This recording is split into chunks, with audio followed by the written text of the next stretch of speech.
Hello guys, it's me Sim Urahara, and in this video we will talk about one of the most important things that Kubo came up with in the final arc. And it's about the 5 special weapons, 5 characters Kaiser Yuhabach considered them as personalities who pose a threat or danger to Quincy. Or let's say it poses a danger to the grand plans of the Quincy. And what is distinctive about this term that Yuhabach came up with is that it has been introduced since the beginnings of the final arc. And this indicates that Kubo was already planning different roles for these 5 special weapons. Also, and this is the best things that Yuhabach did, is that before he entered the midst of the war and the invasion of the Soul Society, he studied the enemy very well and knew his weaknesses and strengths and the mysterious points that could constitute obstacles in the progress of his plan towards seizing the throne of Rio and building a new world. Because the 1000 years that the Wanderreich spent behind the shadows enabled them to do many things, especially on the intelligence side. 1000 years and you are watching your enemy who thinks you no longer exist. It's crazy. The Wanderreich built an entire kingdom inside the Serity in the shadows without the Shinigami knowing anything. Therefore, observing the movements of the Shinigami in their battles as well as some of their abilities, especially at the level of Bankai, it enabled them to collect a large database about all Shinigami, and through that data they wrote the Daten.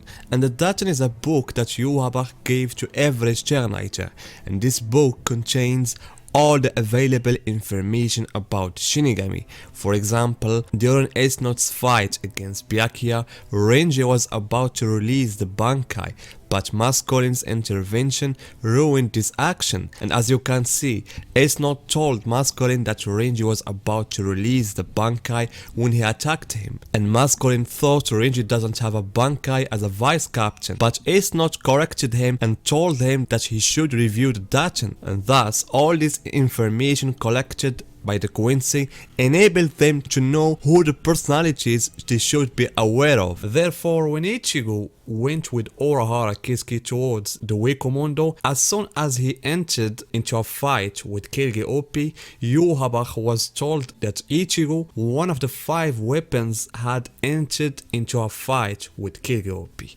And there we learned for the first time that there is such things as special weapons. Of course, Urahara Kiski was not mentioned because he wasn't originally in a fight against anyone, but was undercover watching the battle of Ichigo. Other than that, the fact that Ichigo is present, this makes the most interest towards him, and I considered him to be number 1 character in the list of the 5 weapons, because as soon as Ichigo entered the Wikomondo, Yuhabach decided to invade the Soul Society. And here at the beginning of the invasion we will get to know the second person to be defined as one of the 5 weapons, and it is Zaraki Kinpachi. And perhaps Zaraki's presentation at the beginning of the arc is one of the strongest scenes that distinguished those chapters. His appearance in front of the copy of Yuhabach Royd and Hashvald, carrying 3 Sternaiter over his shoulder, and Hashvald's words, how he described Zaraki, they all indicate that they know who Zaraki is and that he is character capable of causing great damage to the power of the Quincy as a whole. It is true that Royd's version spoke that they had overestimated the power of the Shinigami because he defeated Zaraki easily, and he was the one who was placed at the top of the list of the 5 weapons. But as you know, the reason for Zaraki's defeat is due to the fact that Zaraki's power were not yet liberated.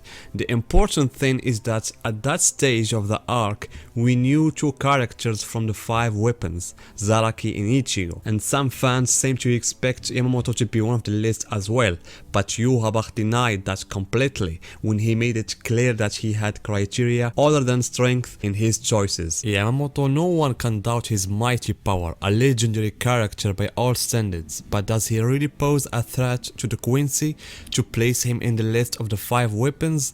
No, I will tell you why. Simply because Yamamoto's anger overpowers his thinking, and thus it's easy to catch him. And this is what we saw both with Aizen Sasuke as well with Yhwach. That's why Yhwach did not put him on the list. Yhwach was choosing characters that are unpredictable in terms of powers and potential. And these points are the most important things that distinguish both Zaraki and Ichigo. Ichigo has the scale of development that makes him able to turn the tide of battle at any moment, and this is also what distinguishes Zaraki. There is no doubt that Yhwach watched very carefully their battles, so Yhwach tried to lure these special weapons to his side in order to take advantage of their strength. He had already recruited some Urahara and gave them Quincy powers, so why not try the same thing with those who are considered an effective force in battle? That's why he went to Aizen Sasuke and offered him the option to join him.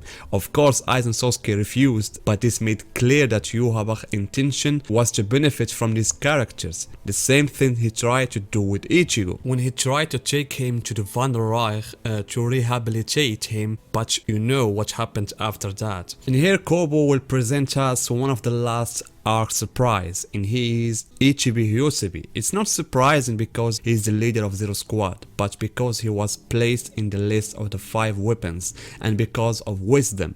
And I previously spoke in this video about the issue that Yhwach's relationship with Ichibi may go back to the time of the original world, because all 5 weapons, Aizen Sasuke, Urahara, Kisuke, Zaraki, and Ichigo Kurosaki, have shown their strength and distinction only in recent decades.